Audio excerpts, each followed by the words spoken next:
Hello everyone, कैसे हैं आप? I think we all are very well and very energetic. Yes, okay. Today we are going to start our class 11 subject maths topic set theory. And in set theory today we will discuss about types of sets like null set, infinite set, finite set, subset, equal set. Okay, then let me start. Our first type of set is empty or null set. जैसा कि हमारे पास यहां word से ही पता चल रहा है, empty means blank, खाली. null means भी यही होता है, blank या खाली, है ना? तो ऐसा कोई सेट जिसमें कोई भी एलिमेंट नहीं हो, that is empty or null set. We can represent empty or null set as empty curly bracket. इस अंदर हमारे पास इस कर्ली ब्रैकेट्स में कोई एलिमेंट नहीं होना चाहिए. और फाइल, ये हमारे पास फाइल है. तो बेटा हम लोग जो है एम्प्टी और नल सेट को या तो इस सिंबल से रिप्रेजेंट करते हैं, अदरवाइज फाइव से रिप्रेजेंट करते हैं. Is that clear? अब देखो इसका एग्जांपल क्या हो सकता है. हमारे एनसीईआरटी बुक में भी ऐसे क्वेश्चंस दे रखे हैं. जैसे अपने पास क्वेश्चन ये गिवन हो, select A number which is divide by 11 and lie in between 22 and 33. तो बेटा ऐसा कोई नंबर हो सकता है क्या जो 22 और 33 के बिटवीन तो हो और 11 से डिविजिबल हो? Yes, it is can not be possible. So it is empty or null set. Is that clear? Now our second type of set, it is finite set. बेटा फाइनाइट सेट भी जैसा word से अपने को पता चल रहा है, इसमें नंबर ऑफ एलिमेंट्स काउंटेबल होते हैं. We can count the all number of elements in that set. बेटा देखो जरा, for example a, b, c, d. yes बेटा, we can count the number of elements. it means it is finite set. is that clear?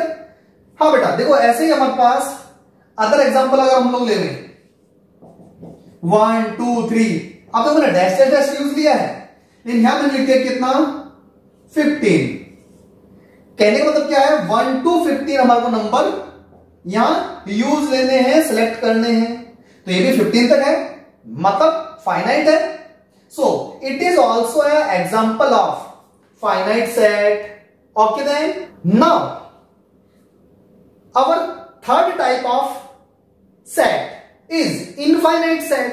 तो finite set अगर हमारे को समझ में आ गया है, क्लियर हो गया है, तो इनफाइनाइट सेट भी हमारे को इजीली समझ में आ जाएगा. इनफाइनाइट क्या हुआ, इसी का जस्ट अपोजिट तो है. फाइनाइट सेट में हमारे पास नंबर ऑफ एलिमेंट्स फिक्स होते हैं, काउंटेबल होते हैं. इट मींस इनफाइनाइट सेट में हमारे पास number of elements, we can't count the elements of that type of set. Okay, it means जैसे हम लोग ये बोलते हैं set x such that x is a natural number. Natural number तो हमारे पास 1 से स्टार्ट होता है और जहां तक जा सकता वहां जाएगा. Okay, means we can say it is 1 2 3 and dash dash up to so on. So it is example of infinite set. Okay then, तो ये हमारे पास इनफाइनाइट सेट का एग्जांपल हो गया. Now our fourth type of set is equal set. For explanation of this set I am taking an example like a is equal to a b c d. Okay, and b is equal to c b a d. तो बेटा देखो sir, यहां हमारे पास A B C D 4 elements हैं, यहां पे भी हमारे पास 4 एलिमेंट्स हैं, बट इनकी पोजीशन जो है वो हमने चेंज कर दी. तो बेटा किसी भी सेट में पोजीशन ऑफ एलिमेंट्स कोई इंपॉर्टेंस नहीं रखती। ओके, तो हम लोग जो है ए बी सी डी को इनको अगर इनकी पोजीशन चेंज भी कर दें तो भी सेट पे कोई इफेक्ट नहीं होता, कोई चेंज नहीं होता। सो we can say A and B are equal set. Okay, तो बेटा कई ऐसे हमारे पास एग्जांपल्स गिवन है एनसीईआरटी बुक में। एक एग्जांपल ऐसा लेते हैं जिसमें एग्जांपल एक ही है लेकिन उसका फॉर्म चेंज कर दिए।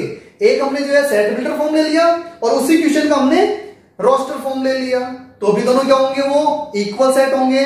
लाइक दैट अगर मैं बोलता हूं another example 1 2 and 3 and 6 and b is x such that x is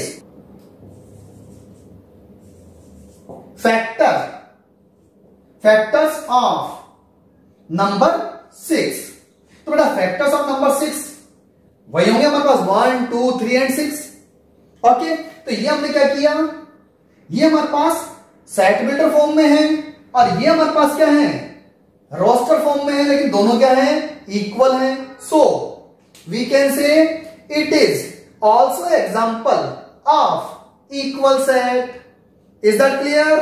now fifth type of set is singleton set. बेटा ये थोड़ा सा ऑड सा वर्ड है, इस वर्ड को अपने को लर्न रखना है।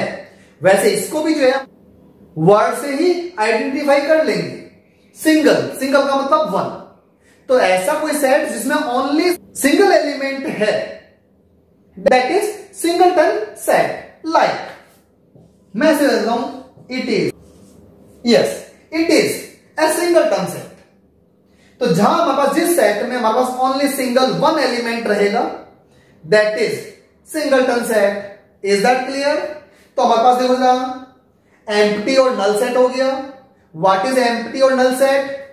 जहां हमारे पास सेट में कोई भी एलिमेंट नहीं हो that is empty or null set. और इसका रिप्रेजेंटेशन हमारे पास ब्लैंक और एम्प्टी कर्ली ब्रैकेट शो कर सकते हैं और फाइ से भी शो कर सकते हैं। ओके, फाइनाइट सेट में हमारे पास नंबर ऑफ एलिमेंट्स काउंटेबल हो दैट इज फाइनाइट सेट, और नंबर ऑफ एलिमेंट्स काउंटेबल नहीं हो that is infinite set. Next equal set. Equal set का मतलब टू और मोर देन टू सेट्स जिनमें number of elements and elements are equal. Okay, elements भी equal होने चाहिए और नंबर ऑफ एलिमेंट्स भी इक्वल होने चाहिए, तो हमारे पास वो दोनों क्या होंगे, इक्वल सेट होंगे। और सिंगलटन सेट हम जो समझ चुके हैं, जिस सेट में हमारे पास केवल एक ही एलिमेंट होता है that is singleton set. Yes yes बेटा। नेक्स्ट हमारे पास जो है यूनिवर्सल सेट। अब ये यूनिवर्सल सेट का मतलब क्या होगा? यूनिवर्सल वर्ड से पता चल रहा है, कॉम्बिनेशन ऑफ ऑल सेट्स, मतलब हम लोग सभी सेट्स को अगर मिला देंगे वो सारे सेट उस सेट से बिलोंग करते हो that is universal set. For explanation of this set I am taking some examples like that. Suppose मेरे पास कोई एक सेट है A E I O U, it is set of vowels. दूसरा मैंने सेट ले लिया B, A B C D F P R Z, ऐसा भी सेट ले लिया। एंड थर्ड सेट मैंने ऐसा सिलेक्ट किया x such that x is English alphabets.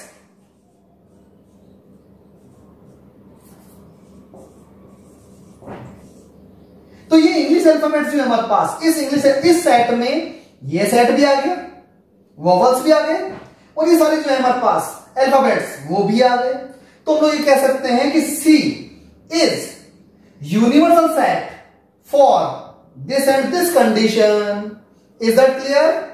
अब बेटा ऐसे ही हमारे पास जो है पावर सेट, ये हम लोग आगे डिस्कस करेंगे पावर सेट को, क्योंकि पावर सेट बिलोंग करता है सबसेट से। पावर सेट से पहले हमारे को ये टॉपिक सबसेट पढ़ना है, समझना है। So what is subset? बेटा सबसेट का मतलब क्या हुआ?